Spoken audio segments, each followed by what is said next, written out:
Hello. On today's stream, I'm going to talk about Warhammer 40k Only War and how to run combat and also play combat. Prior to this stream, let's see here. Where's my... Nope. There we go. I covered how to create a regiment, as well as selecting one... Oops, it's the wrong doc. And how to make a character. If you need me to go through that tutorial again, I actually have a YouTube video that has both of that stuff in there.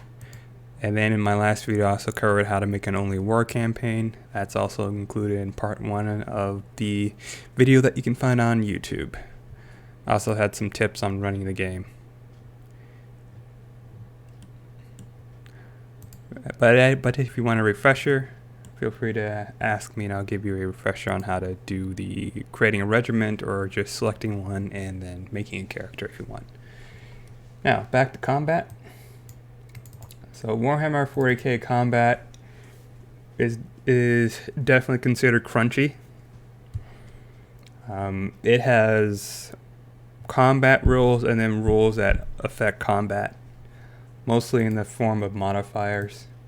So let's say in this hypothetical situation that I have created here, players are on a planet. Their mission is to get inside this building up here to the north. And there's a tech priest vanguard guarding the door. Because this is on a planet, they don't have to worry about gravity, and there is a whole little paragraph about special gravity rules that is at the very beginning of the book. It does affect combat to pretty good extent if there is like no gravity. Things like rain, basically weather effects that affect the vision, such as rain, fog, or heavy snow or hail. If that affects your vision, then there's a negative modifier to your attack roll. But I am getting far ahead of myself. Let's start with the top of the combat overview. So much like any other tabletop RPG, it comes in turns, and those are within rounds.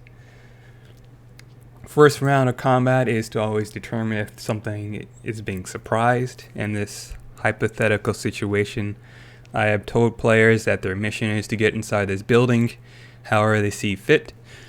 The players decide to draw their guns and begin blasting at the vanguard who's blocking the door, because I told them the vanguard's blocking the door. This is also going to serve as a tutorial for people who want to use Foundry VTT. If you want some tips on how to run this in Roll20, that's the only other system I know, then feel free to ask. But what I just did there is that you select your token, you right click it, and you click the little toggle combat state.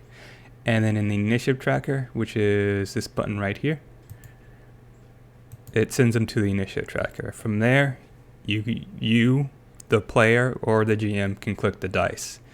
I like to do it myself since I can just highlight all combat tokens, right click one and just click combat state. Don't even have to tell players to roll initiative. That's why I like Foundry. I can do it on myself in 5 seconds or less. And wondering how I can do it in 5 seconds or less? One button press. Alright. So initiative is rolled, so let's backpedal a little bit and figure out how initiative is created.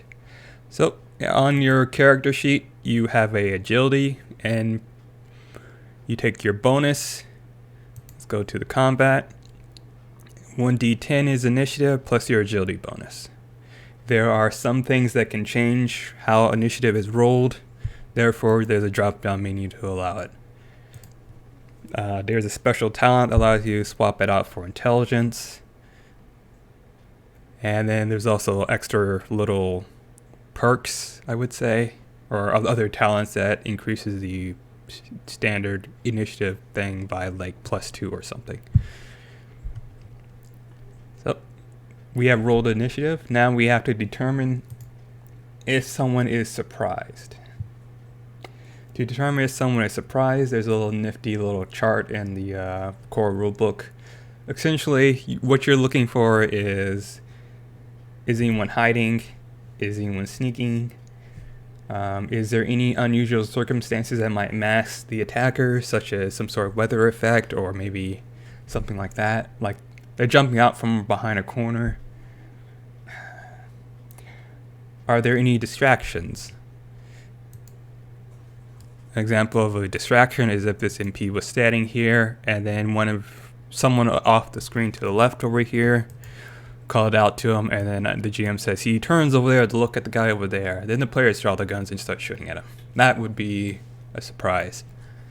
But seeing as players are just drawing the guns now and just firing at him, then he is not surprised.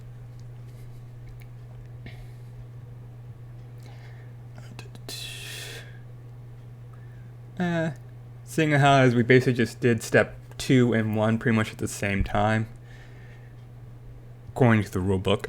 The rulebook has it broken down into steps, so I'm basically going to skim through it real fast, make sure I don't miss any actual stuff. But in Foundry, you want to click Begin Combat. I have a special module turned on that highlights the person whose turn it is, as well as puts a message in chat.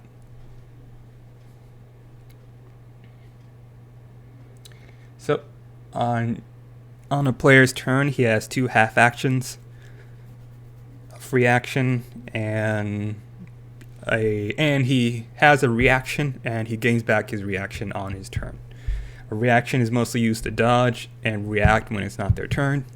So primarily you're mostly focused on free actions and half actions. You get 2 half actions which can be combined together to make one full action, and that's detailed in the rulebook, but I'm briefly just going to go over extended rules. I'm mostly focused on just running the combat in general. So in general, to make an attack roll, pretty much open up your character sheet, combat page, and then you want to select the weapon you want to attack with. He has a good craftsmanship bolt pistol, so I'm going to lead with this. Now then, the target is his ballistic skill, which is 39, and his modifier is what the GM tells him to enter. Ignore the fact that we're in Foundry for 1 second, and I'll explain this part. As a half action, you can aim your weapon, and as a half action, you can fire. If you're already in combat, it's a half action to draw your weapon, I believe. Go to the combat chart. There's a whole chart in the rulebook that tells you what actions you can perform. I'll bring that up on screen since that's kind of necessary for this part. I don't want to show too much of the rulebook so I don't get in trouble. But these are all the actions. As you can see, they are listed as what the name of them, the type, which is if it requires a half action or a full action to perform. And then its subtype is important when you're trying to determine if you can attack twice and some other stuff. In this game, you can only attack once on your turn, unless there's some other special thing that overwrites it. You always attack once. Right up here, I'm talking about half action aiming. As you can see up here, you can use a half action to aim or a full action. If you're half action aiming, you gain a +10. If you're full action aiming, you gain a +20 to the character's next attack and your turn ends. Because you can't do anything else on your turn because you only had 2 half actions.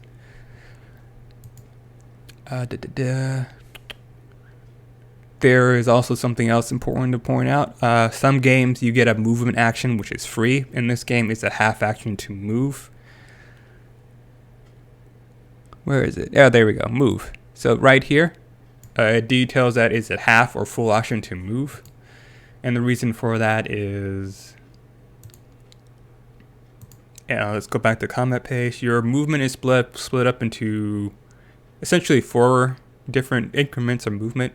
The one right here is a half action move is 3. This is based on your agility bonus. This is a full action move, which is 6. So after you do your full action move, you wouldn't be able to do any other actions except for a free action.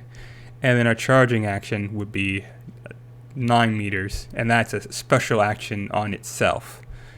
As a result of it being a special action, you move and you have to attack with a melee weapon. A run action is just you're committing to full-on running, and I'll show you that in the rulebook. Oops, rulebook now. So let's see here. Run right here is a full action, and as a result, you gain a special benefit of the enemies having a harder chance of hitting you with a ballistic skill of -20 modifier. However, it's easier for people to hit you with a +20 to their weapon skill. Let's see here. I'm looking for a charge. There it is. So charge is a must move at least 4 meters, and then you get a +20 to your weapon skill. So if you were going for a melee combat, this is really helpful, and you're not within 4 meters. This is something to do. But we're doing a shooting action. But that's just like a quick side note on all the different actions. This is like the quick reference of all the actions you can do in combat. Some of the things do require talents. Some of them don't. So it's important to double check and make sure you actually have the talent for some of these. I think one of the melee attack stuff requires talents. But since we're doing the half action aim, and then attack should be in here too.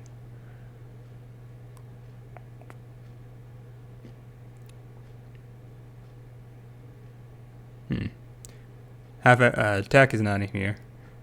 Weird. Well, anyways, there's a half action to attack. I can't see it in this little sheet here. So it's a half action aim, so that means our roll is a +10. The range, excuse me. So this grid is in 2 meters. This is the measuring for the game itself.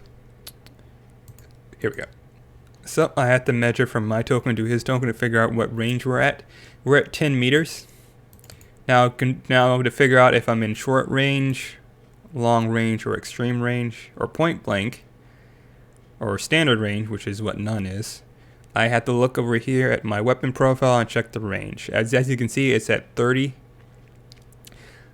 And if I recall correctly, probably have to look this up, but if you're below half the range, then you are within short range. If you're at half the range and above, you're at standard.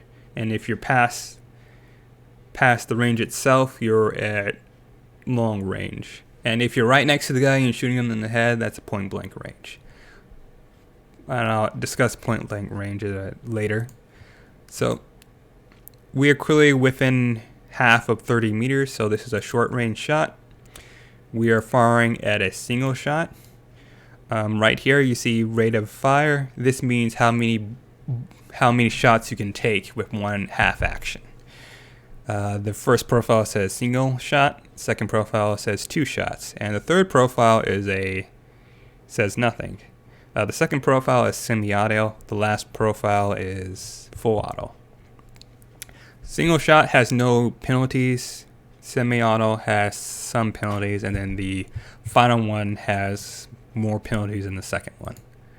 And I need to get my sheet. It's a little hard to open up both of these.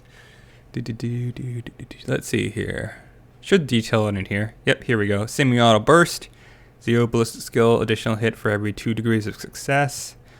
So this is saying there's no modifiers, and if you hit every 2 degrees after your success is an additional attack up to the maximum of that rate of fire. So if I hit the guy, that's 1 shot, and then if I scored 3 degrees of success, that's another shot. So that's 2 damage rolls hitting him. And then full auto is in here somewhere. It's probably an alphabet. Yeah, it's in alphabetical order. It is a -10 to ballistic skill, and you hit for every 1 degree of success.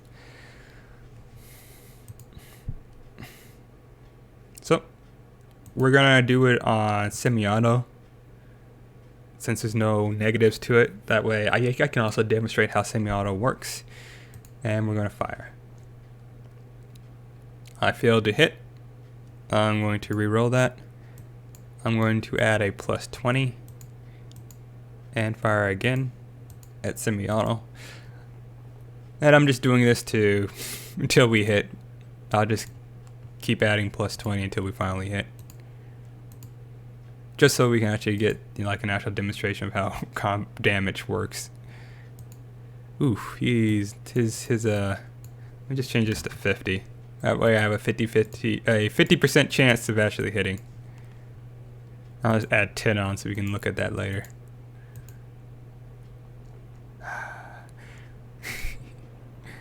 I'm going to hit eventually, don't worry. I'm adding a 30.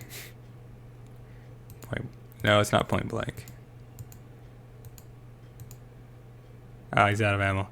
So Foundry counts the ammunition in the weapons and slowly subtracts it for you.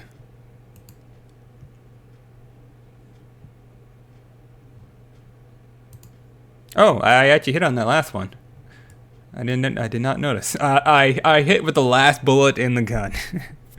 All right, so as you can see, I succeeded. This right here was my target number. The target number is the combined number of all your modifiers, as well as your main characteristic, the ballistic skill that you're using to attack with a ranged action. I rolled a result of a 15, and my modifier, as it lists here, was a 10. That means it was adding on 10. My degrees of success were 7. The number of hits is 2 because my rate of fire is 2.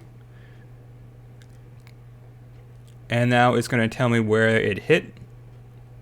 It hit in the body and in the body again. When determining the hitting location, it's kind of complicated with dice. It's a lot easier with a virtual program because it does it for you. But I have a GM screen that has it listed on there. So let's see here.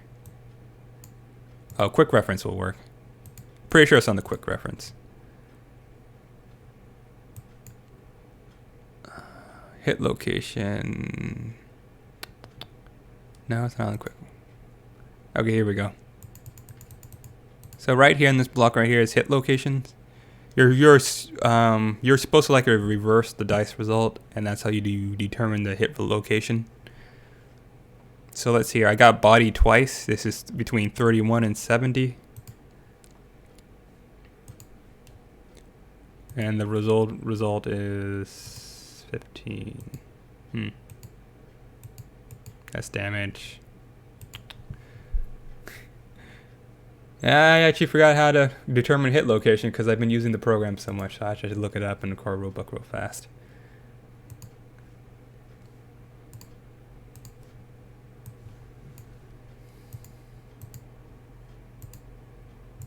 I want to look it up in the core rulebook just so I can point to it and say, yep, this is exactly how you do it. Don't make that mistake. Oh, let me... Got a 15. Weird it's on the body with a 15. 31. Huh.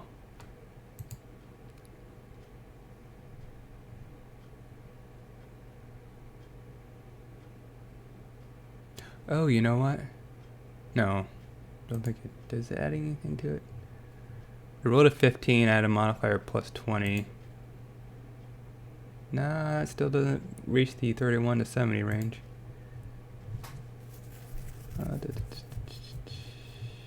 Attack.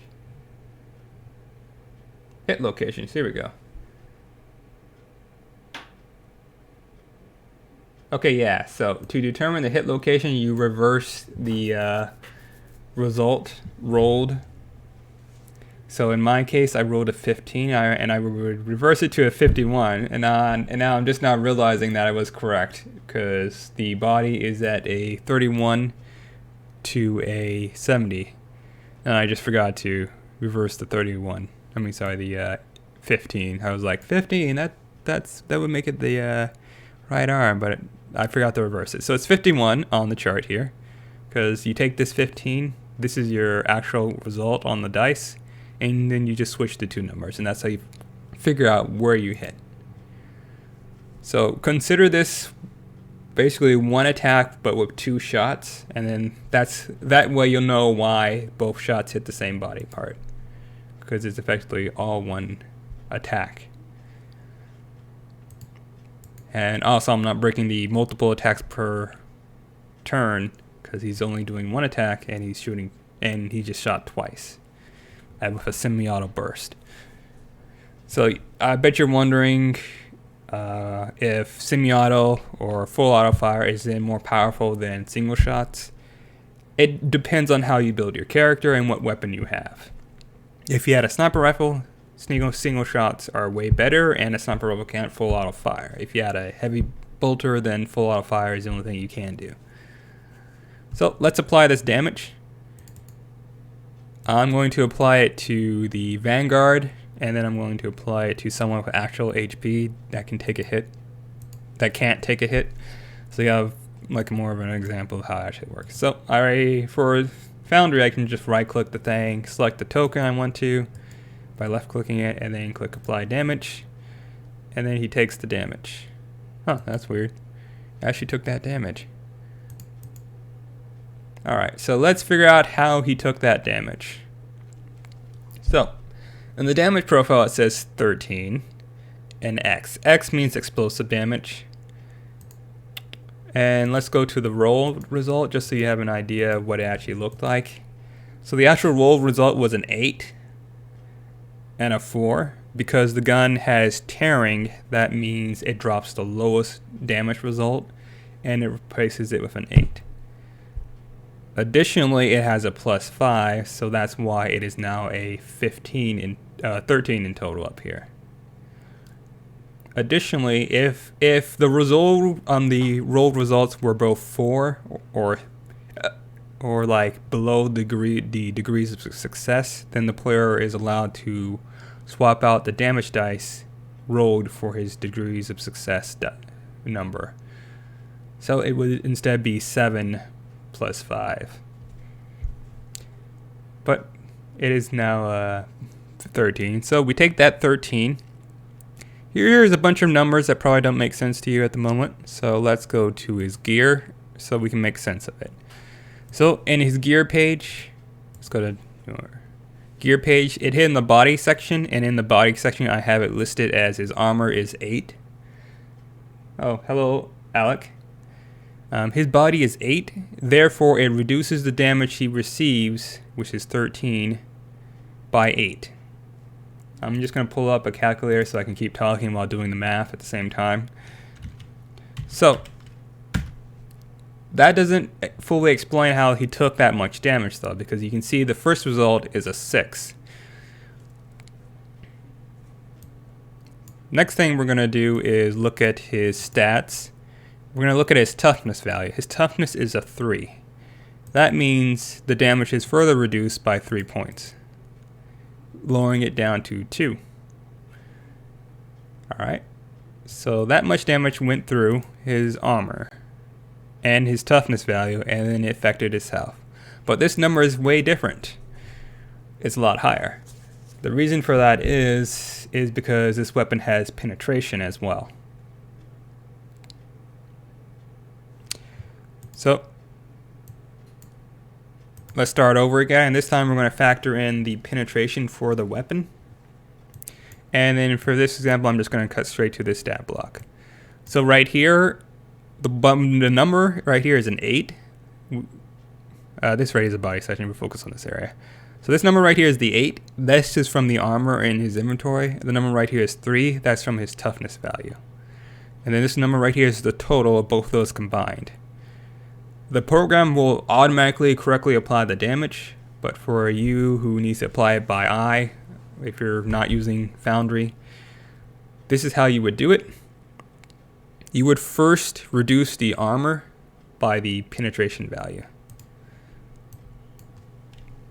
So I have 8 armor, I'm going to reduce it by 4. Then this is how I like to do it. I like to just add the toughness bonus to that result, and then I just take the total damage number and then I subtract that from that 7, and then I get 6. So I took 6 damage, and that matches up with what we got here.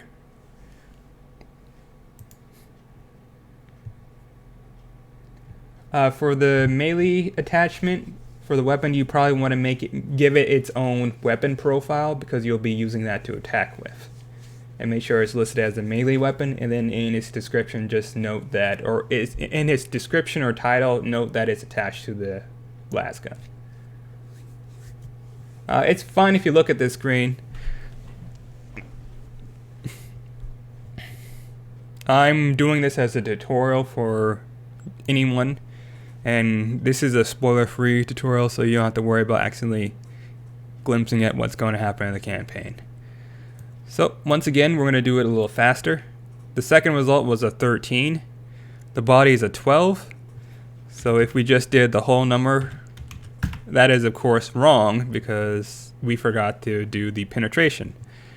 So I'm going to add the penetration to this, and I shouldn't have to tell you how math works. If a number is negative and you want to add a number to that, obviously I mean you add it to subtract it in order to keep going in that direction. So the result is a 5.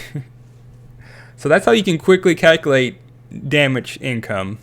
You don't have to separate the toughness value from the, well actually you do, but you just have to be conscious of how much is going through.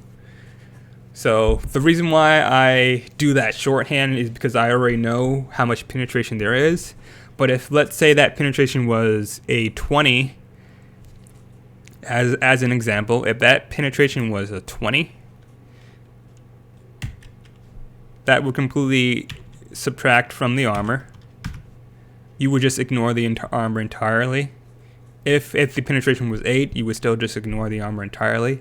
Now the only thing stopping the damage from going through is his soak, and soak is a short term for armor and toughness, and anything else that would modify that. So his remaining soak would be just his toughness bonus of 3.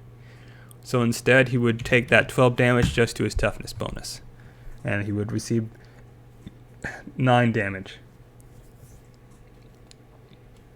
So once again, if you have 8 armor and a weapon with 8 penetration or higher hits you, then your armor is basically ignored for that damage result. And any damage going through after that has to go through your toughness. And then as a quick side note, the reason why I like Warhammer 40k is for that very distinct point of your armor has a purpose, but also your character's stats also come in to help.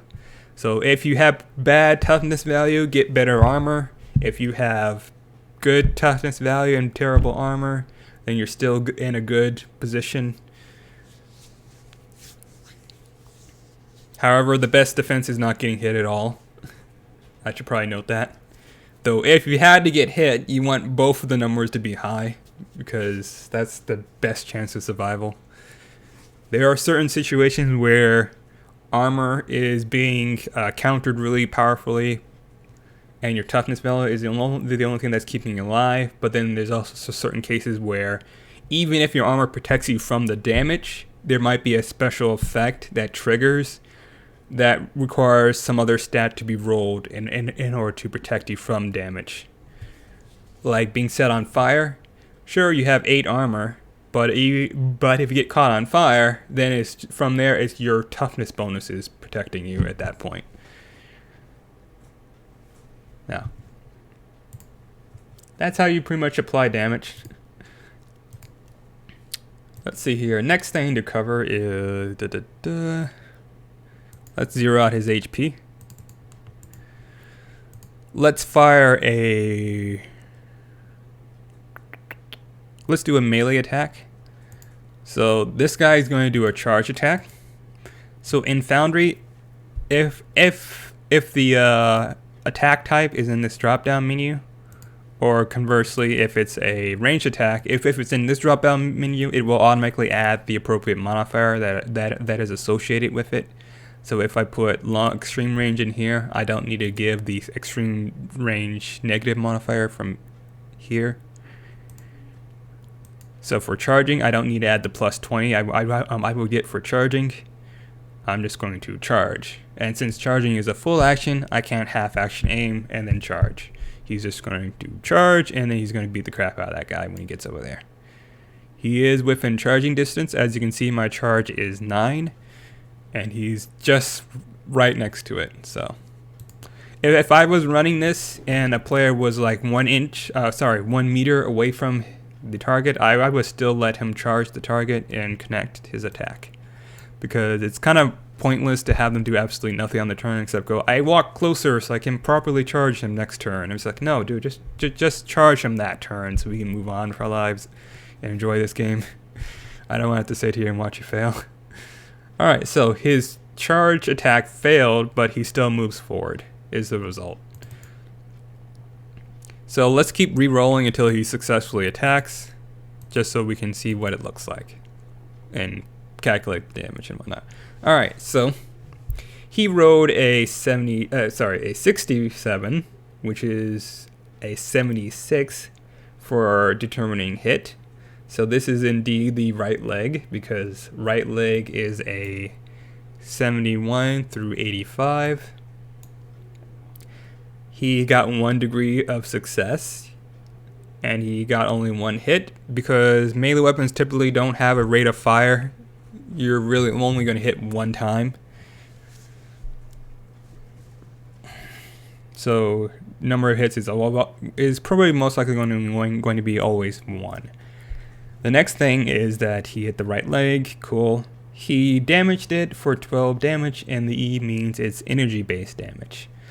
And the penetration is 1. Alright kids, can you help me do the math on how much damage he took? If people were here, that's probably what I would say. Make the stream a little bit more interactive. So once again, he hit the right leg. The right leg has a total soak of 3, because this system is doing it all for us. If you were to write this down with pen and paper and not use a computer to help you calculate it, I would recommend writing down armor separately from your toughness value, and then writing your total soak above those 2 numbers. That way you can just quickly go, my armor is this, my toughness is this, and then my total soak is this. So that way, if you have something that only concerns your armor, you focus on the armor. Then you do the math with the toughness value. So he takes a penetration of 1. That means he has, well, he's not wearing armor, so the penetration value actually does not matter at all in this calculation. He instead just takes not 12 damage, because we're going to reduce it by 3. So 12 damage minus 3 is 9. And then I'm going to show off Foundry again. And look, it's 9. Yay. Alright, now we're going to go into how critical works, because that's the most logical next step. Is I'm just going to apply this thing twice. So let's say for whatever reason he got hit with 2 shock maul's attacks. It's entirely possible to get multi-attack with melee attacks, but just ignore how it happened. Let's just say it happened for the purpose of this example. Our next step is to consult the rulebook and figure out what happens when you get hit by a critical attack. So there's two things to note about criticals. There is your wounds going into criticals, and then there is getting hit by an actual critical hit. A critical hit is when someone rolls the maximum number on a damage die. So the damage die here is a D10. So the maximum number would be a D10. Well, I mean a 10. The maximum number would be a 10. So if they rolled a 10 on the dice, that means that's a critical hit. And so you would cause a critical effect. Critical effects are broken down into several different categories based on the body part. Because this was hit at the right leg, we're going to look at the right leg body part. And then because this is an energy weapon, we're going to look at the energy weapon critical hit table and focus on the right body part section. And that is really hard to find in the rulebook, so it would be easy if I could bookmark it, but it is kind of hard to find, so I recommend noting it down what page it's on. So give me a moment to look for it. That's what I'm saying. Oof. Where are you? Ah, here we go. So critical effect,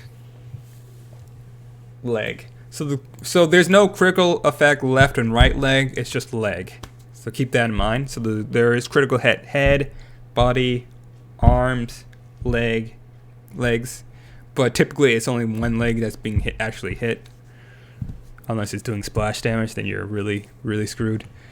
So people say this system is really brutal and hardcore. I mean, sure it is, but it really depends on who runs the system.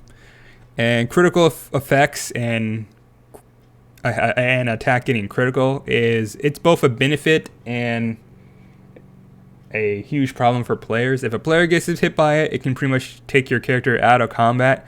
But at the same time, you have to keep in mind your character is supposed to get really powerful in this system. So it actually balances out at the end game, or towards the end game, because actually, I feel like right around, I can't really put an EXP marker on it, but I feel like between 2,000 to 5,000 EXP, a character is actually pretty well adjusted enough to not completely get one-shotted. Unless they're just completely bad at combat and they have like no armor to protect themselves. There are talents to help circumvent getting hit by critical attacks and also healing critical damage. So there's plenty of like balances and checks in place to help you keep surviving throughout the harsh 4K universe. But back to this chart. So for this example, he rolled a critical hit.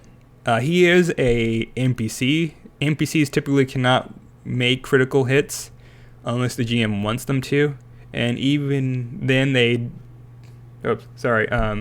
a NPC rolls a critical attack, they usually only deal 1 extra point of damage. And only like special NPCs or whoever the GM wants can actually do the critical effects table thing.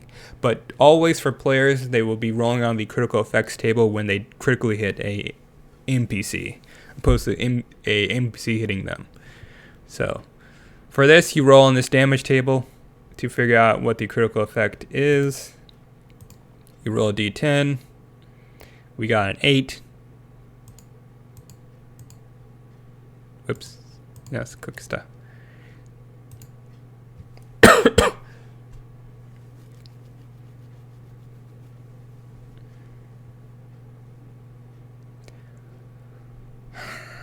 We got an 8. So this is the effect that happens to the poor character who got hit by that critical hit. Energy sears through their bone, causing the leg to be severed. They must make a challenging 0 toughness test or be stunned for 1 round. In addition, the target suffers 1d10 levels of fatigue and is suffering from blood loss. The target now only has 1 leg. So again, I can't stress this enough. This may seem really hardcore, but you have to keep in mind, this is not like other systems where you're probably made of paper. This system is more like you're supposed to be good at your job, which is mostly combat. And there's plenty of resources in the system to basically succeed at this toughness test really easily. But once again, you're rolling a D100, so it all really depends. So his toughness value is 33, so obviously he failed by like 6 or more degrees of failure. So he failed his toughness test, and he is only stunned for 1 round. So luckily for him, doesn't matter how many degrees of failure happen. He just is stunned for 1 round. In addition, he suffers 1d10 levels of fatigue and blood loss. The target now only has 1 leg. So he lost his leg, and blood loss is really bad. I'm not really going to cover it because I was just going to do a quick combat overview and then move on to something else. Let's see here. For 1d10 levels of fatigue. Fatigue is also important to look up on your own, figure out how it works, as well as blood loss. He only gains 2 levels of fatigue, so he's still in pretty good shape. I mean, not really. He's knocked unconscious. So, he's unconscious. He is taking too much damage. And he's probably going to die if this NPC walks there and murders him. So, this is where fate points come in handy. Fate points. So this is what fate points are for. They are used to reroll a test, gaining plus 10 on a test, add a degree of success, count as having roll 10 for initiative, or instantly remove 1d5 damage from the character. This cannot be used while in critical. It can instantly recover from being stunned, and remove all levels of fatigue. So for the purposes of this example, let's go back to assuming that he got hit by a critical hit opposed to he went into criticals. So let's just say he took 6 damage from that hit and that he lost his leg as a result. So he is now fatigued and knocked unconscious. So with 2 fate points, for 2 fate points, the first fate point will be used to remove fatigue. The second fate point will be to remove his stun condition. And for the purposes of this example, we're going to say that he has 3 fate points. But fate points are typically random between 1 and 3 for Imperial Guardsman characters. And you have to roll like a 10-sided dice to determine which one you get. A result of 10 is 3. So if you have 3 fate points, you're really lucky. But back to this example. He took 2 points of fatigue from the dice roll. I removed it with my point of fate, and then he was stunned from his failed test. Rather than rerolling the test, I decided to just spend a fate point to remove his stun thing. Stun means you can't act on the next turn. So by doing those 2 things, I effectively made the character able to act on the same turn, and he may have lost his leg, but he can effectively still fight back next turn. And now you quickly realize how not punishing this system is, hopefully. Because as long as you have fate points, you're not completely screwed. That's their total purpose, is to help you out in situations like this, where shit has hit the fan and you're stunned. So let's assume now that I had another fate point and all those other things happened. I have 6 wounds, and one of the uses for fate points is to remove damage instantly from the character. So I'm going to roll a d5. I'm lazy, so I'm just going to hit d6. And I remove 1 point of damage. Yay! So not only do fate points remove stun effect, fatigue, but you can also use it to basically heal yourself at any point in the game, as long as you do not have critical damage. I probably should say, is this really a brutal system? Yeah, it's still pretty brutal, but once again, there's checks and balances to make sure you still have a fighting chance. And the reason why it is so brutal is so that during like the mid and late game, it doesn't feel like, the GM has to struggle throwing harder enemies at you. No, it's actually rather easy to throw a tougher fight at the players, because you basically just add penetration to the weapon, and that ignores some of their armor. And then same thing for players. If you're having trouble fighting a certain enemy, maybe you should consider adding penetration to your weapons, or fighting more smart. And by that I mean, let's see here how to word this. Trying to get the correct modifiers to make sure you succeed. Because the more positive modifiers you have for your dice roll, the higher of degrees of success you will get. And then with degrees of success, you can swap out your damage number. So you have a higher chance of doing more damage. Alright, so the final way that criticals work is when you spill over into criticals. So let's say he has 13 wounds. In Warhammer 40k, I find it's easier to just count up with wounds. So 0 wounds mean you're fully healthy. And then just going upwards, counting upwards, that means you're more and more injured. It may be weird for some people in some system, but it just works easier in this system. Plus, that's how the character sheet calculates anyways. So let's say he has 1 point of critical. I need to refresh my memory on how criticals are applied, so I have to quickly read it in the book.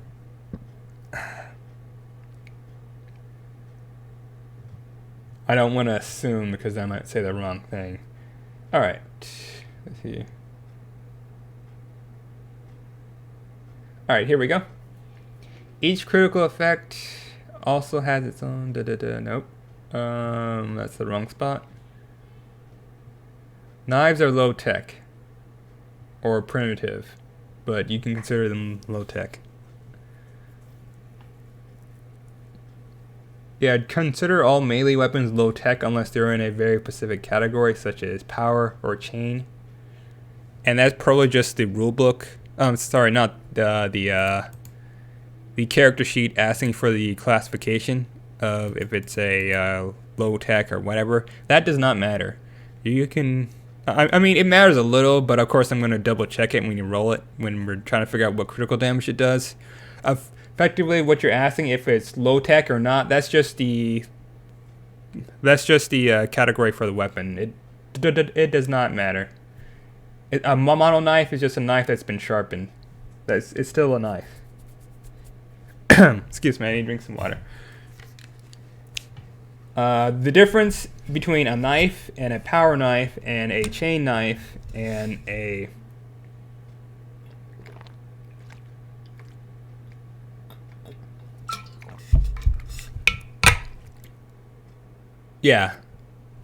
those are the weapon categories. Just look at the weapon categories and you'll know that the term for mono knife is not really that important. What's important is if it's a power knife, chain knife, or I keep feeling there's another one. Power chain. Nah, there's force. Yeah, that's the third type of weapon. Yeah, it's fine underneath low tech. You don't really have what matters more is what kind of damage type it actually does, because that's just the character sheet listing it. What's more important is in the damage part where you select if it's rending damage, so we know what critical table to look on. That's more important. The class area is just like, is it a melee weapon? Yes. Is it low tech or whatever? Yeah, it is. That's just I know for like a fact at a quick glance that a mono knife is nothing other than low tech weapon. Also, why are you typing that in? How could I just fix that a while ago? So you have a mono knife. Okay, here you go. Oh, you have a silver war knife? Okay. Oh, I actually didn't fill that one out. Excuse me. Well, in Foundry, I have made like most items on a sheet, so whenever I start making stuff, I can just do like Control Spacebar and then search the item up, and that's from a module. So most of the time, when I start when people start asking me, "Hey, what does this gun do?" I usually just drag it onto the character sheet real fast. Here you go. Here's the last gun. It didn't work because I misclicked. M36 blast gun. There you go. And then I think I actually no, I didn't. Wow, I need to update these things. I need to update these. Oh right, I'm supposed to show you what a heavy bolter does. I had full auto fire, and then like a sniper rifle. I should probably demonstrate that as well. I don't think I actually have any sniper rifles entered in the system. I thought I did, but I'll just drop those two in there. Yeah, so yeah, the important part there is mostly just good craftsmanship and then mono, because mono is a weapon trait. It adds pen to the weapon. Good craftsmanship means something important, so you have to look up in the core rulebook and the war gear section, right where it says like weapon qualities and the melee weapon quality. I believe the first step in melee weapon quality is not really useful, and then the second step is like bonus chance to hit and damage, some sort of modifier to hit, and then extra damage. I'm answering questions for the player. Excuse me. Alright, so let's see here. Critical damage. Whenever character's total damage exceeds his wounds, he begins to take critical damage. Each time a character suffers critical damage, he also suffers one or more critical effects. These are determined by consulting the appropriate critical effect table based on the affected body part.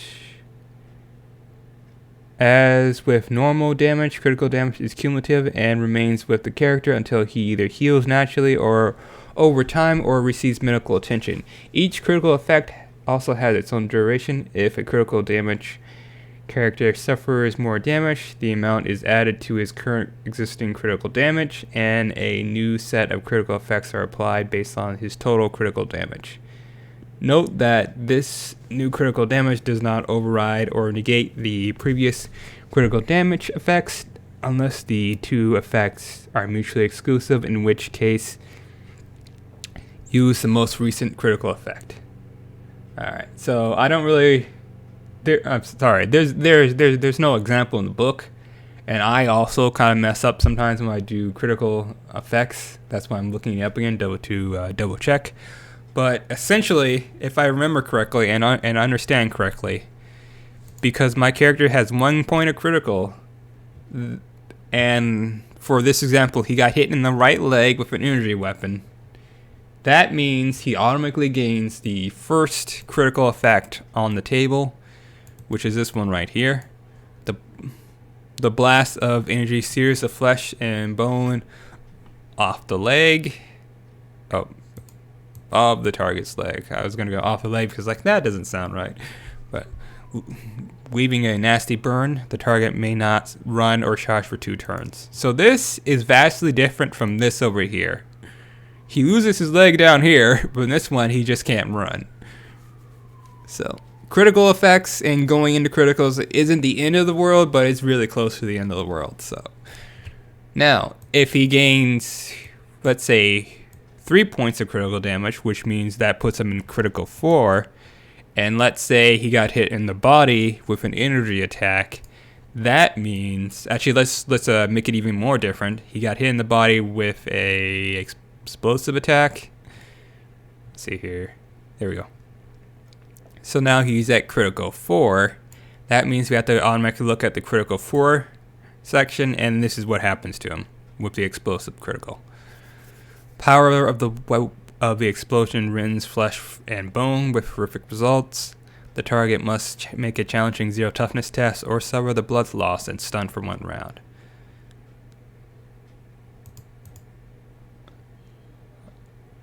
$70. Okay, so he fails again. So he's stunned and he has blood loss. So we've been hearing a lot about blood loss. I bet you're curious. Let's look it up. I actually have a quick reference for this situation. Excuse me. Blood loss. Right down here. 10% chance to die each round. Stabilize -10 at 30. At -30 if actively moving or strenuous activity. So this is like a very brief summary of the thing. As you can see, there's probably like a whole paragraph in the rulebook. I honestly don't feel like looking it up because you could probably do that. But essentially, you have a 10% chance dying each round. So blood loss is nothing to joke about. You got to make sure you don't die, and then make sure you have a medic or some sort of way of healing yourself on the battlefield. I'm gonna wipe these stuff here. All right, let's see here. I wanted to show off heavy bolters just so you guys can see. So what happens when you fire with a full auto weapon? So using this heavy bolter as an example. It ranges 150 meters. Is that within 8 meters of the target? Because remember, we measured and he is 8 meters away from me. Where is his token? Oh, there it is. Well, right now he's in point blank range, but let's reset him back over here. He's 8 meters away, so clearly he's within short range. It's not point blank range. It's never point blank range unless you're right here and the target is not fighting you and is completely unaware.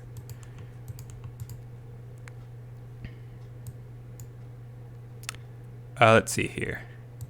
So, short range.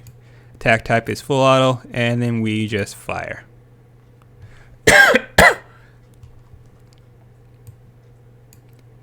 He missed. Let's keep rolling. So when the full brief of firing a heavy weapons require you to brace it. Otherwise, you're firing with like a -20. In addition, weapons in Warhammer 40k require training to use it. So if you're not training in a weapon, you get a -20. And the weapon categories are broken down into like the weapon class and then the weapon type. So its class would be like a pistol, a melee weapon,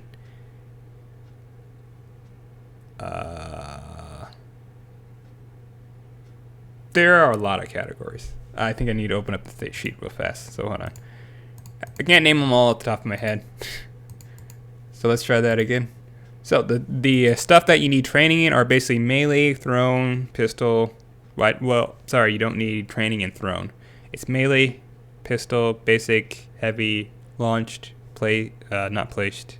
Actually, no. Sorry.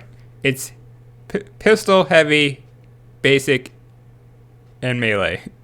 And then from there, they break them down even more into las weaponry. So you have a las pistol, a basic las, which is like a las gun, or a long las, which is a sniper rifle. And then you also have a heavy las gun. So each class has its own little broken down into 3 other things. So you have las, and then you have las pistols, las basic weapons, and then las heavy weapons. So you need training in not all those, just in the ones that you actually want to use. So if I was only going to use a heavy weapon, I would need las gun, las heavy training. And for this specific example, I'm using a heavy bolter. So that means I would need bolter training in the heavy category. That may sound confusing, but if you look at the rulebook, it explains it a lot better. I can't regurgitate all the information. Yes, long las is a sniper rifle. It just has like a special name to it. Las meaning it's in the las gun family, and long meaning it's a sniper rifle. But it's effectively a sniper rifle that shoots energy bullets. But to not confuse you, Alex, you need to actually look at the long las profile, because it's not the sniper rifle weapon, but it essentially is the same purpose as the sniper rifle. It serves the same purpose.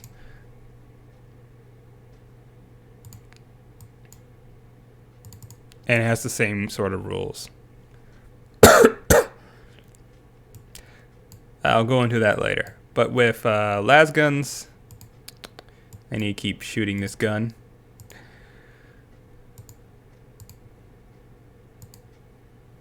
So let's say I didn't brace, so that's a -20. I half action shot, so that's a +10. And I am trained in this weapon type, which is a heavy and bolter. I'm trained in heavy bolter.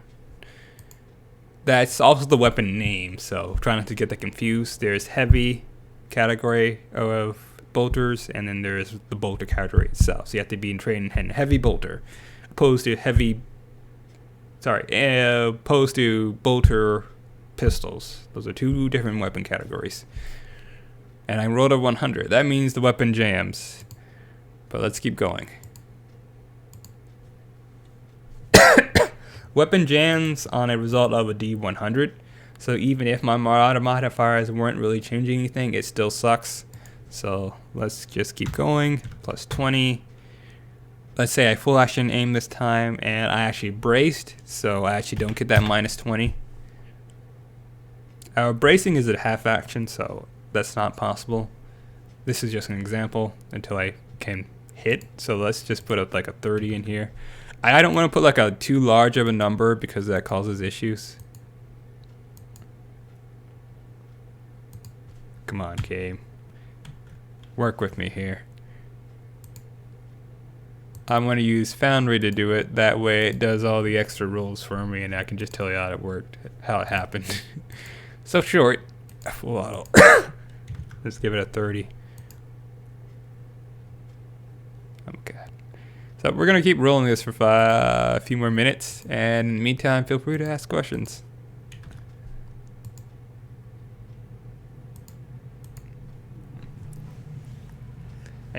There we go. It hit. All right. So as you can see, I hit with a 61. That's really close to my target of 69. Oh, excuse me. In order to get any more degrees of success, I would have to have hit a 51 or rolled like 10 points less. For each 10 points less I roll, I gain an extra degree of success. And I needed at least just one more in order to add an extra attack to it. So this is what I got in the damage dice. So let's see the effect of a full auto fire onto a target. It hits in the right arm. Its damage is 17 because heavy bolters do not joke when it comes to damage. They have tearing, which allows them to reroll their damage dice and take the highest result. Additionally, it just adds 8 damage to it. So that's really good. And then it has a penetration of 5. Unlike some other systems, in this system, each weapon type has its own special traits to those weapons. So a las gun may not be good at penetrating armor, but what it does do well is that you'll never have to reload it almost because it has so much ammo in it. Plus, they are always reliable unless you bought a crappy one, so the gun will almost never jam. So las guns are extremely reliable. Additionally, with the special rules in Only War, you can flip a switch on your gun and switch it to use more ammunition and gain like a very minor increase to penetration and damage. So you're not completely out of luck with a las gun. A las gun is a basic weapon that is very good. However, with a solid projectile pistol, you're kind of out of luck with that kind of special feature. It doesn't carry that much ammunition. It's not unreliable or reliable. It's just meh. It's like there's no reliable trait on it. The reliable trait in this system actually does something. I think I have it on a chart right here. Yeah, here we go. What weapon qualities right here in this section. These are all the weapon qualities. So, but while they don't have reliable on here, probably because it's like the easiest one to remember. Unreliable is like it's a worse, and then reliable meaning it won't jam, pretty much. All right. So back to my example. So a solid projectile pistol probably won't have as much ammo as a las gun.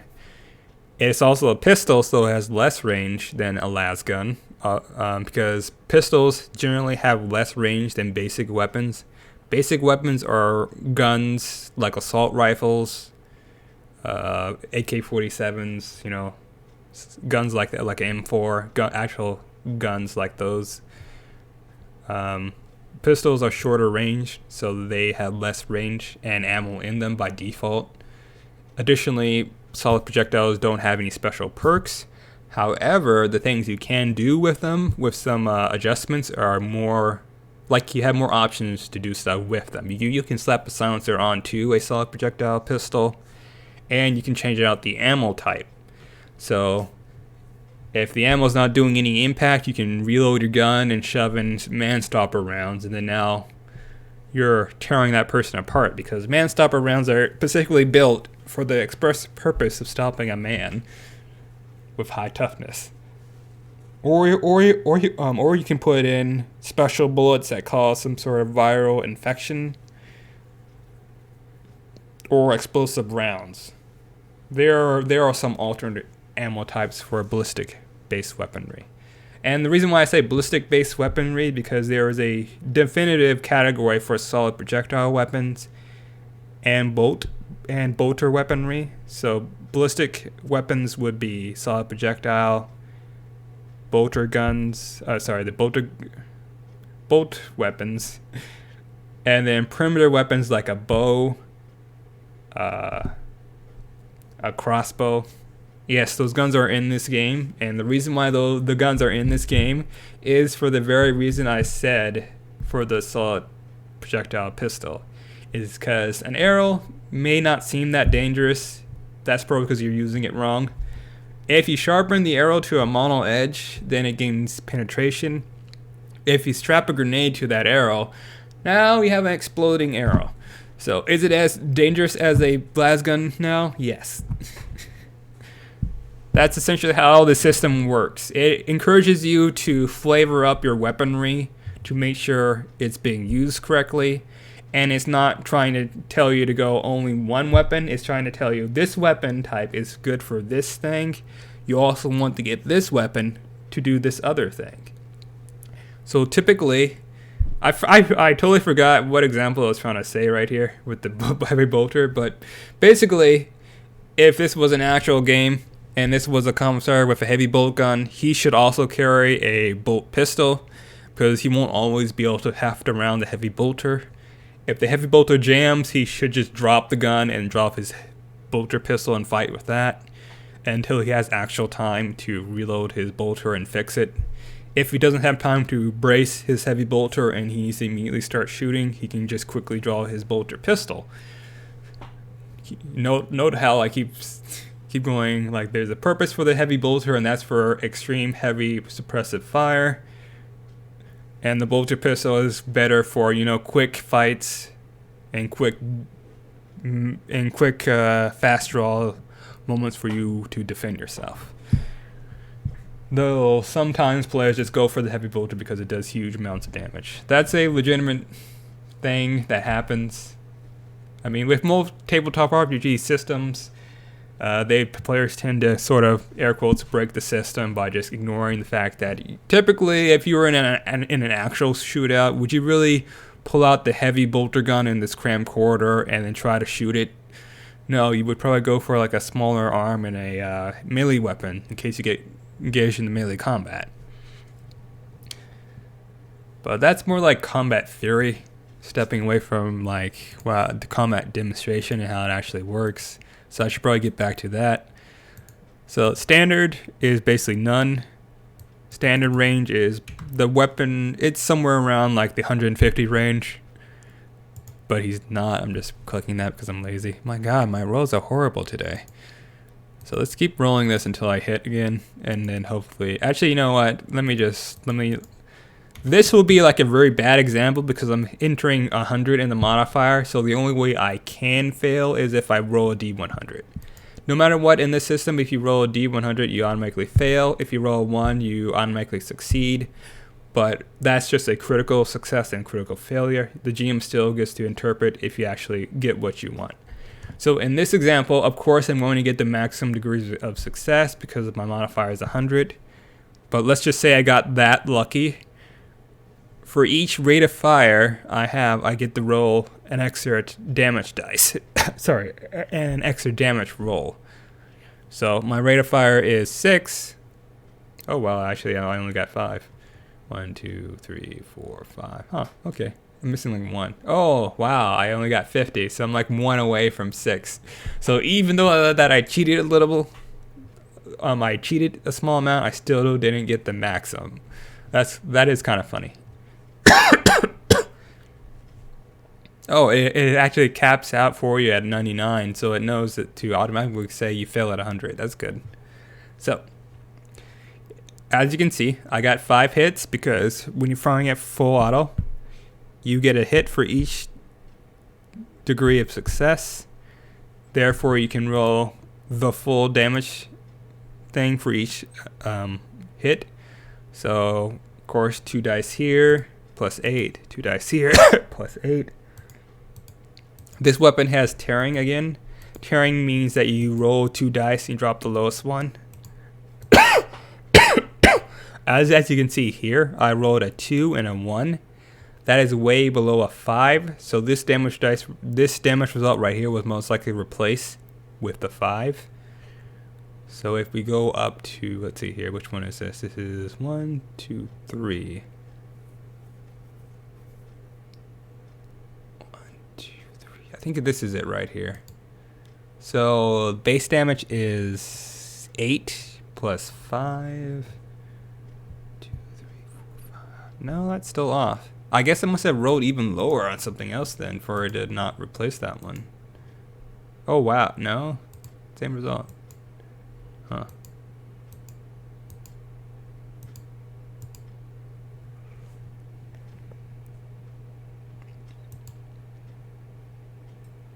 Pretty sure it replaced the damage dice. I had to figure out when it does that. But in Foundry, it automatically replaces the degrees of success with the lowest damage result. In real life, you have to say you want to do that.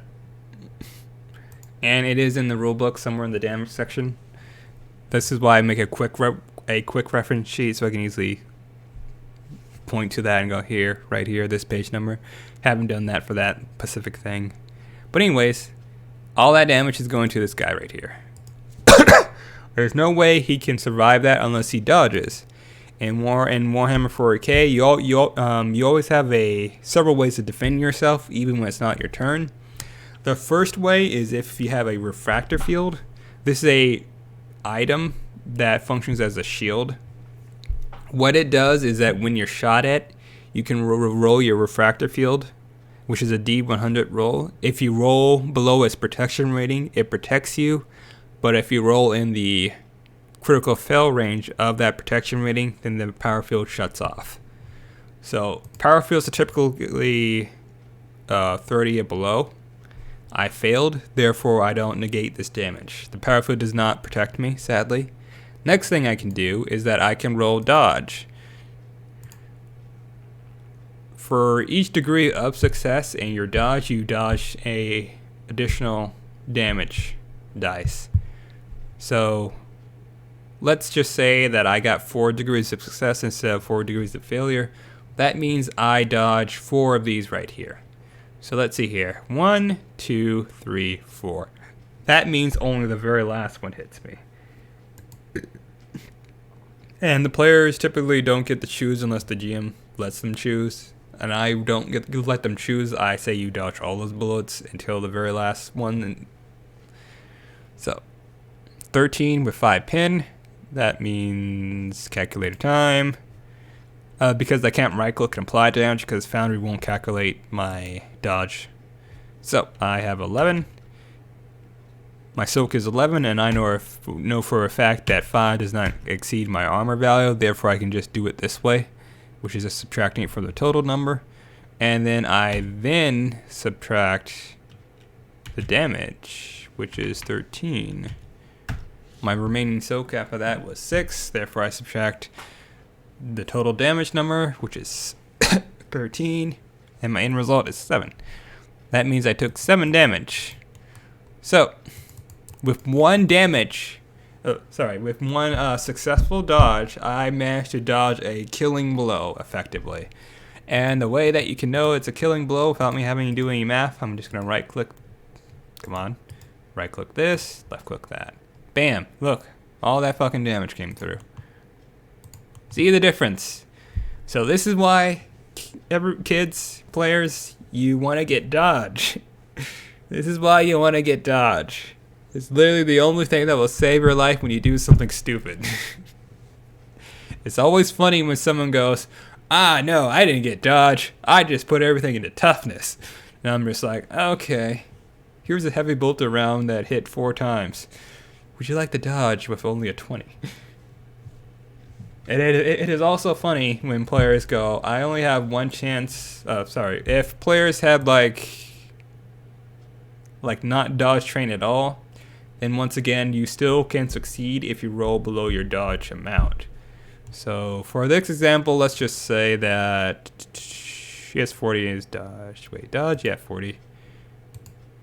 So typically, if you have no training in dodge, which dodge is a skill, it would just go off of your agility bonus. So his agility bonus is 30. So I roll a D100, and I see if I roll below 30. I only rolled a 39, so I failed my agility test to dodge. So I would have gotten hit by all those things, but if I rolled even 1 point, well, actually not 1 point over, I would have to roll a natural 1 in order to really dodge enough of those damage dice to really survive. But but the key difference is I would have dodged something opposed to not dodging at all. I've seen players opt to just not dodge and just let themselves die, and I had to sit there and go, you gotta roll your dodge chest, man. You don't know until you roll. It doesn't matter if it's a 30 or a 1. If you roll, if you get a 1, that means you at least dodge 1 damage. It makes a big difference. Alright, so moving on. I keep going back to the differences in weaponry, so I should probably cover weaponry, just because in this combat tutorial, you gotta know what you're dealing with, or, working with, to really understand why it's important to know how damage is dealt out and all that. So, I guess I'll open up the rulebook and then go to the armory area. So we're just gonna look at probably like a very small portion of the rulebook. Just like a brief section on like probably 1 or 2 weapon differences, just so you can get an idea how different the weapons are. Because in some systems, there's no difference between a mace and a sword, other than one does bludgeoning damage and one does slashing damage. But there's no difference between those two unless the monster has resistance. But even then, it doesn't make any difference there, really. But in this system, there's the weapons have a vast difference between each other. It may seem like one weapon is good over another one at first glance, but you have to consider that you get to modify these weapons, and there's set talents and war gear that helps with each one. So, for example, you can't put a silencer on a rocket launcher, and you can't put a silencer on most energy weaponry. The first one was, of course, a goofy response, and the second one was a more realistic response. But anyways, so here's a quick profile difference between las weaponry and solid projectile weaponry. So, at a quick glance, the name profiles, yeah, these are just the names of weapons. So, las is a category of a ranged weapon, and solid projectile is a category of a ranged weapon. From there, it breaks down into its class, which is pistol. These are, pistols. You hold them with one hand. The exception with the rule of holding it in one hand is the hand cannon, which requires 2 hands, otherwise you fire at a penalty. And it's not listed here for the sake of because it doesn't qualify as a special trait.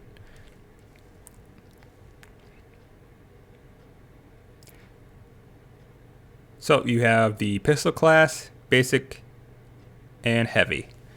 So let's say I wanted to use a N41 multi-laser and a las carbine. That would mean I would need to have las weapon training in the heavy and las weapon training in basic. A basic weapon is a gun that's like an M4, AK-47, other guns that typically are shot with 2 hands. Those are basic weaponry. Heavy weapons are guns that are so massive that you have to brace with them before you shoot. If you don't brace before you fire your weapon, you are subjected to lots of recoil. Therefore, you get a penalty to aim. And you have to brace your weapon on something.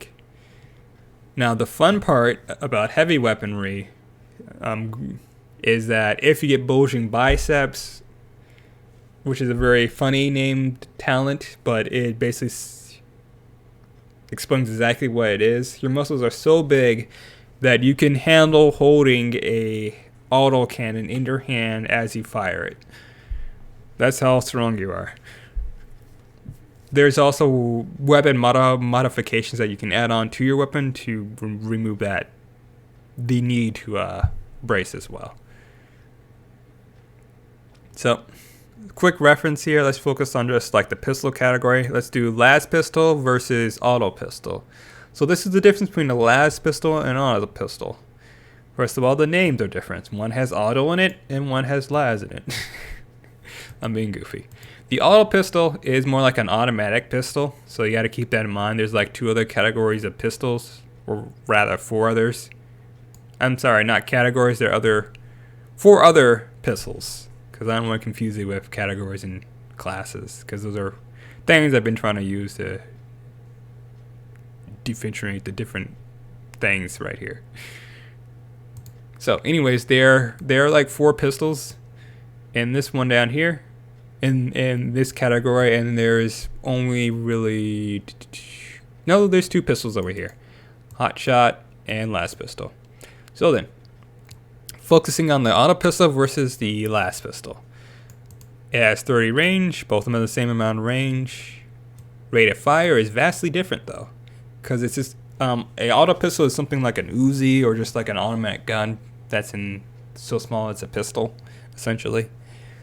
You can either fire this with single shot or 6 shots. They both deal the same damage, but this one has an auto fire. A full auto fire of 6. They both do not have pin. The las pistol has vastly more ammo compared to the auto pistol. Reloading each gun is excuse me. Reloading is its own problem. Reloading will either require a half action or a full action, which is your whole round gone just reloading your gun. And it gets worse, by the way. And if you think a full action reloading is worse than 2 full actions of reloading, then you are in for a treat when it gets to 3 full actions of reloading.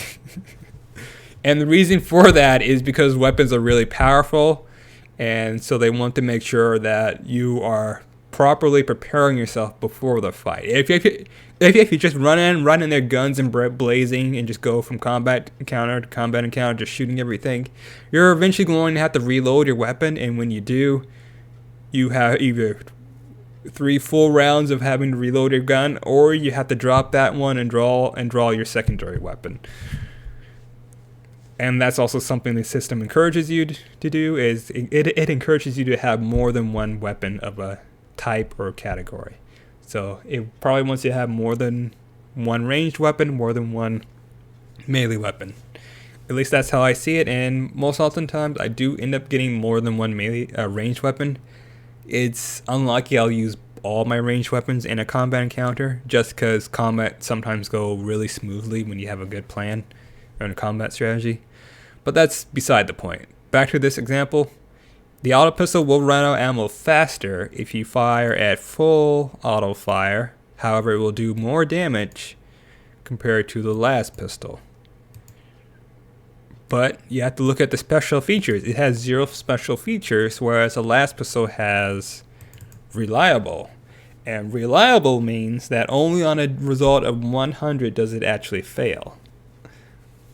So this weapon can fire more, therefore do more damage. And by this weapon I mean auto pistol. However, it has a higher chance of failing, and it takes longer to reload. So instead of going, well, I'll pick this gun over this gun, the idea is that I'll take both. But of course, I'm kind of over exaggerating, or because you can't actually get both, because you have to roll for the result and you have to make sure you actually can acquire it. But typically, my point is, one weapon is not better than the other. You kind of want both of them. And if you're fighting a bout in which accuracy is of the essence or of importance, then the las pistol is better, because you're firing at one shot anyways, and it's easier to reload, and you have 30 shots in it. Plus, it's reliable, so it's a lower chance of failure. And failure meaning jamming, or the weapon. Actually, the gun can only jam, so failure meaning jam, not failure as in you missed the shot. So if I wanted to make an accurate shot, I would bring a las pistol, because it's more reliable and it has the same range as an auto pistol. If I wanted to output more damage, and I didn't care for reliability because I somehow managed to get something to negate the penalty of, or the possible chance of failure, then I would get the auto pistol, because then I would just be firing 6 shots around, and I would be probably half action aiming, or most likely full action aiming, because I want to make sure I want to hit with as many hits as possible. So I would probably lay an ambush in this hypothetical situation. That would probably help this a bit better. If I was laying an ambush and I wanted to jump and surprise the target, I would use an auto pistol, fire it full auto, take a full action to aim. That way I have a plus 20 from the full aim, and then additional bonus from the surprise attack. And that will equal up to more damage dice rolled, versus the last pistol single shot or 2-shot rate of fire. So one is better with accuracy, one is better with lots of damage. And that's not better in the sense of flat, that's just better as in your odds of chance of failure. Let's see here. What is another good example? Oh, let's go with the combat shotgun versus the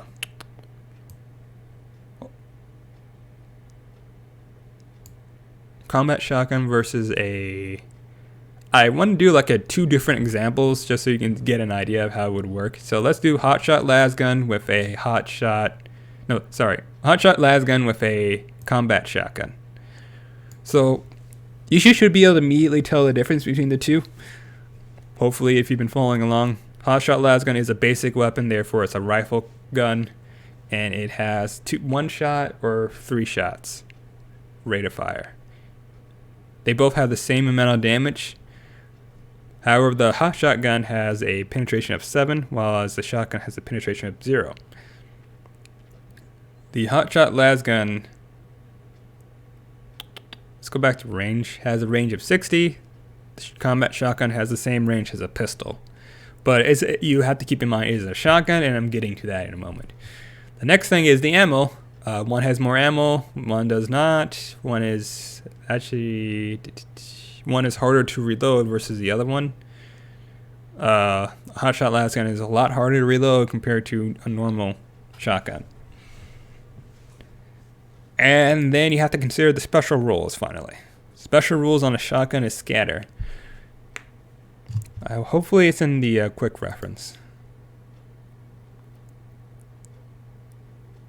Yeah, here we go. At point blank range, plus 1 hit for 2 degrees of success. Double AP at long and extreme range. So basically, the closer you are to your target, the better chance you have to hit, and the more degrees of success you get. Oops. Opposed to the hotshot lasgun, which has 0 special features.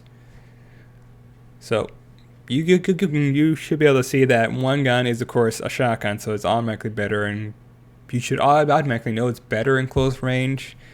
And then the other one's a hotshot lasgun, which means it's better at melting armor. And and sadly it's not more reliable, it's just as reliable as the combat shotgun because it does not have the reliable tag. So if I had these 2 guns, back to a combat example, the hotshot lasgun would be used in a ranged fight until the target gets too close, then I would switch to the shotgun to conserve ammo in my hotshot lasgun so I can more easily switch back to that gun if I need to fight something else that's farther away. However, if the shotgun can't penetrate something's armor, then I switch to the hotshot. Sorry, I think I said shotgun. If the shotgun can't penetrate the armor of the target, then I would just use the hotshot lasgun.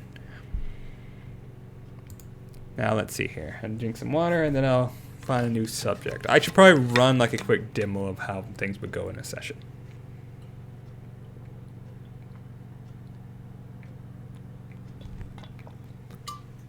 So Typically, how I run my games is that I tell my players that at any point in time they should ask their GM questions or bounce ideas off your GM. So if the GM told you that you need to get into that building, and they said, all right, now figure out how to get in there, they should ask me a question. Hey, why are we getting in this building? Are there windows? How tall is this building? Because I might forget to say that, or I'm just, I don't know. I just expect them to ask me that because I said that the first thing, and so I just expect them to start asking me questions that they feel would help them figure out what to do. So that's my first little GM tip for players, or at least players that want to play in my games, is generally I try to explain things, but if I don't explain something, you should stop me at any point in time and ask more questions. Additionally, if you want help figuring something out, you can ask me, hey GM, is it possible to scale up this building? Or hey GM, in the Warhammer 40k universe, would scaling up this building make people want to shoot me? You know, feel free to ask questions like that. And those are just example questions that they're the only things I can really think of on the top of my head. So ask the GM the questions is my point. Don't sit there and just think on it. Don't ever make assumptions, because then nothing ever progresses if you just make assumptions, because then you're making an assumption and that assumption could be wrong. Like, this building has no windows. You made that assumption. That's wrong. Now you can't figure out how to get in that building because you're like, if only it had windows. And you're saying that to yourself in your own mind, opposed to asking the GM. And yes, the GM does forget stuff. He has a lot of stuff to do. So, anyways, point is, ask the GM questions. If you need if you have like questions on what things to ask the GM, that's exactly my point. You ask questions to find out. So, typically, if you're running a game, and this is like GM tips on how to run a game, don't start combat, because that tends to flip a switch in players' head where it's like, it's time to kill everything or we die. That happens. I think Matt Colville also mentioned that. So that happened to him, and then it happened to me one time. So it's very important to only trigger combat when it's absolutely necessary to track the flow of time. Now then, this scenario is basically, there's a building over there. There's one door in the front. It's closed. And it's closed. There's a Skitarii Vanguard standing in front of it. The players have zero chance of defeating this guy in a one-on-one fight. And this is not if, and, or but. This is, they have zero chance of defeating him in a fight for the purposes of this example. So this is not, oh well, if they roll a crit, then yeah, they can probably take him down. No, this is absolutely, no matter what, they will be murdered by this guy if they fight him, for the purpose of this play example. So in this example, players need to figure out how to get in there, and fighting the guy and killing him is not a proper solution, because he will just kill them. So step one, how do you enter the building? So player one asks the GM, I'm trying to remember what actually happened during my play session. That way I can recount an actual example. But then I'm just like, So I guess I'll just keep making up as I go along. So the first way of probably getting into the building is talking to the guard.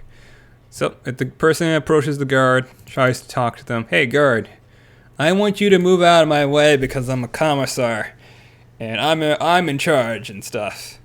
The GM's going to ask for him to roll command. Sure, a commissar is not in charge of a Skitarii Vanguard guarding a door. However, this is how the game works if you're trying to assert your authority over someone else, regardless if you're actually in charge of them or not. You do get to make a command test. However, I like to ask players, do you want to make a command test, or do you want to intimidate them, or are you trying to charm them, or something else? If they don't pick a definitive skill, then they're not going to get through that door with a door. I mean, they're not going to get what they want, because those three skills are very concrete, and you have to pick one of those. Fellowship, rolling that all on its own is a little harder to use. I feel like the only way to use Fellowship as a social check is if like you're trying to figure out how well a room of people receive you or something like that. It's really hard to say because the rulebook doesn't really give you a clearly good example of how to use Fellowship checks. Because you have charm is for like seducing people and getting people to like you. Command is like ordering people to do what you want and using your authority over them. Intimidation is like threatening someone to do what you want. So Fellowship by itself, if it falls into one of those three categories, then you have to use those skills. But if it's outside those three categories, then I would allow you to just roll that. But I feel like if I say that to a player, then they try to weasel their way out of having spend skill points on skills that actually do the thing that they're trying to do. So he rolls a success. That's good. But this is a opposed test. So the Skitarii Ranger Vanguard, is going to roll a willpower check. Now, I'm going to apply some modifiers. The first modifier I'm going to apply is that commissars are not in charge of Skitarii personnel. And in his army, in this area, he has not been told to follow orders from a commissar. Those two things are the same thing. So when you play this game, it's a good idea to like forget about the lore a little bit, because of course Skitarii aren't bossed around by commissars. Don't do that. In this specific situation, on this planet, in this army, this Skitarii soldier does not have commissars that are in charge of him. So he gets a plus 10. Additionally, he gets a plus 10 because he was absolutely ordered to prevent anyone from going in through that door. Anyone. Now we're going to roll. So this is a opposed test. He gets a 13. It is definitely lower than an 18, so he wins on that account. If they both got a 18, then we would go to degrees of success. So if both guys rolled 18 on their dice, then we go to degrees of success. The player got 3 degrees of success, and the Skitarii Ranger probably got like 4 or something. So he got like slightly more. Excuse me. As a result, the player does not get what he wants. So he backs off. So this does, now, if this was an actual game, this should not initiate a fight, because one, I feel like it gets a little too combative if one skill check immediately causes a fight. And conversely, I feel like if a player says something that would actually lead to a fight, then that's really on them at that point. So if let's do like a different skill check. Let's just say that he threatened the Skitarii Vanguard and he said, if you don't move out of the door frame, I'll shoot you in the head. So that would of course cause a fight, and he's an idiot for saying that. So the Skitarii will say, I require reinforcements at the main door. Player will shoot him, and the GM says, well, you initiate combat from there, and then the Skitarii Ranger kills the player. Because in this example, I already stated the Skitarii Ranger is way more powerful than you, and he'll just murder you. And don't read too much into that. That's just how this example is running. So let's just go back to, he failed his command test to convince the guard to move. Now then, option 2. One player is going to make a stealth check to sneak around the guard and try to stealthily make it to the door. Actually, for this example, let's say he's still there in front of the Skitarii Vanguard talking to him. And let's say he's back over here. So the Skitarii Vanguard is looking off to his left side more. The other player is going to go, I'm going to sneak up behind the Skitarii Ranger and reach the door and try to go inside. So he's going to make a stealth roll. I'm going to say he's distracted, so you get a plus 10.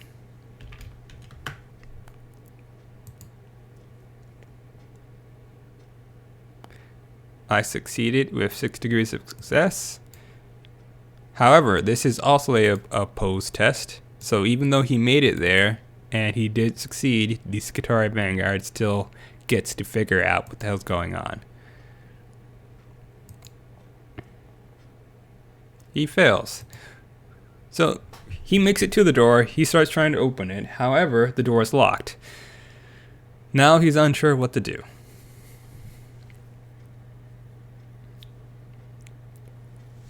So let's say the player decides, I think the key is on the Skitarii Ranger. I shall try to look him over and try to figure out where the key is and snatch it on him. This would be a sleight of hand. Well, it's kind of like an awareness check to like look for the key on the person, or a scrutiny check. But let's just skip to the sleight of hand to get the key off of him. Nope.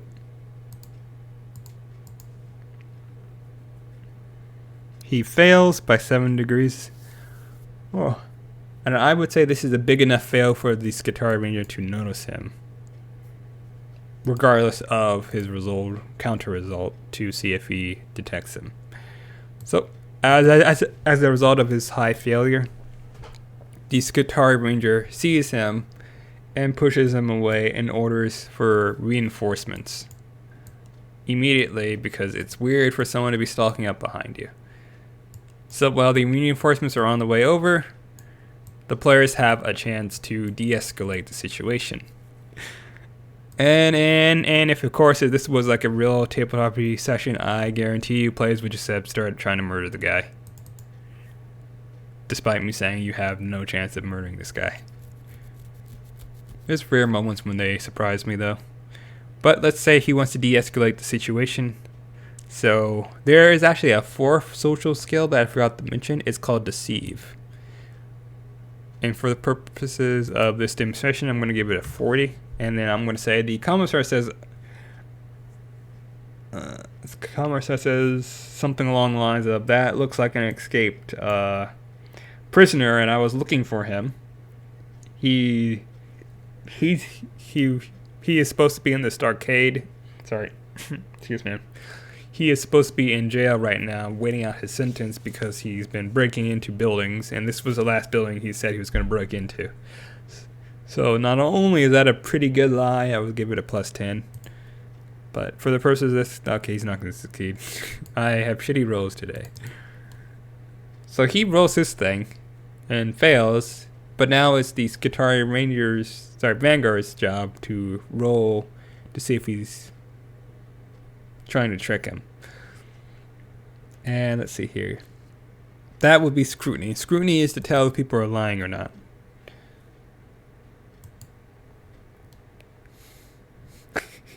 So let's just flip these two results right now so I can give you a better example of how things work.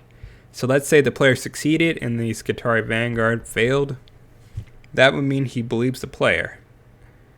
So the player goes, oh, yes. Thanks for believing me. He takes the other player, and then they retreat back to formulate a new plan. The Skitarii Ranger then gets on his comms and says, delay that last response. It was a false alarm. It was just a escaped convict. Nothing of issue. So his reinforcements back off.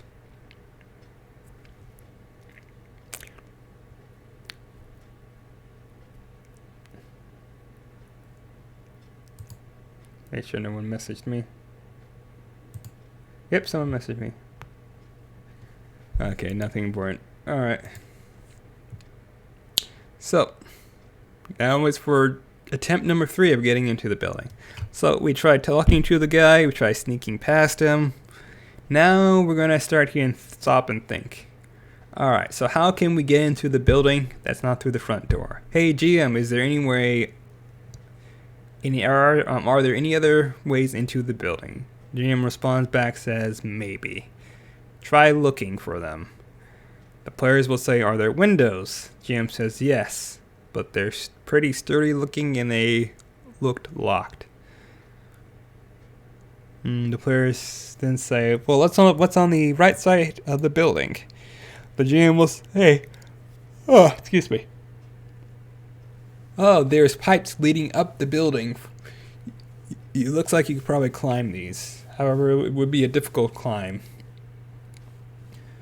The players say, alright, we will attempt to climb the pipes to get to the roof. Perhaps there's a way in at the roof. So, difficult checks in Warhammer 40k are actually a difficulty of 0. So there's 0 modifiers. In Warhammer 40k, difficult stuff is at a 0. When it gets hard, it's a -10, and when it's easy, it's a +10. So, something easy to forget. So they're going to make a climbing check, and for the purposes of me not having to go over, open up the sheet and do more rolling, because they'll probably just fail at it, we will just say they succeed and make it inside the building at that rate. So that's generally how you would run a session, I guess. I mean, that's kind of how a TPRG session works. You have people roll stuff. You have them ask questions to figure out the situation to accomplish the goal. This is, of course, a really plain and very basic example just because I want to make it easy for me to figure it out and make it up on the spot. And then the rulebook has its own little suggestions on how to run stuff. It suggests stuff like, hey, when they fail a stealth check, don't make that the end-all be-all of it. If they fail one stealth check, let them fail 2 more stealth checks and attempts to not get seen. So let's say they fail the first stealth check, the enemy becomes alerted, starts looking around. They fail the second stealth check to hide, so the enemy is closer to finding them. It's like, I know they're in this area, and starts moving towards the area. And then they fail the third stealth check to hide their trace and hide into the shadows. And then at that point, the enemy spots them. That is a lot more dramatic than you fail one stealth check, the enemy sees you, and they start shooting at you, and then you start murdering each other.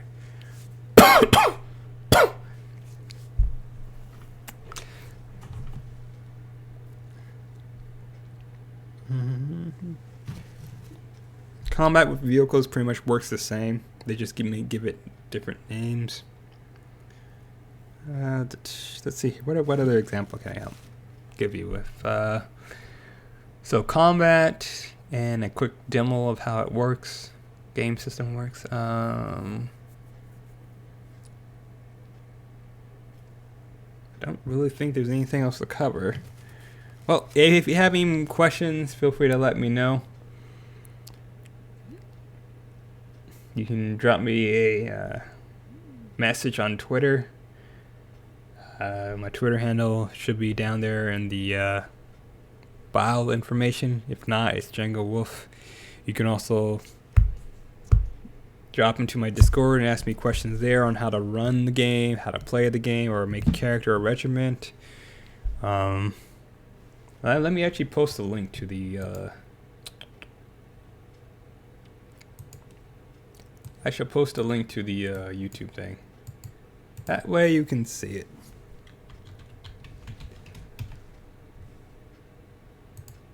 I should probably just end it. If there aren't any questions from the audience, I'll be ending it as soon as I press the YouTube link, so you can watch the part 1 if you want.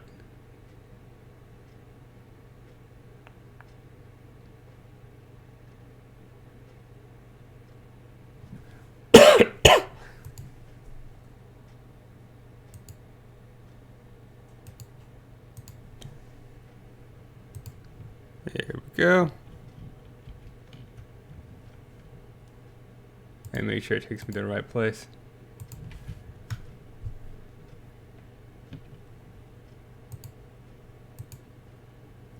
Yeah, how to only war part 1. Cool. There's the YouTube link. You can go there and watch part 1. Part 1 covers regiment creation, character creation, and tips on making a campaign and a battle map, I think, and other stuff. If you want any more advice on how to play the game or run the game, just let me know on Twitter. Django Wolf is my Twitter handle, and thanks for dropping by. It was fun. and then post stream screen and in screen.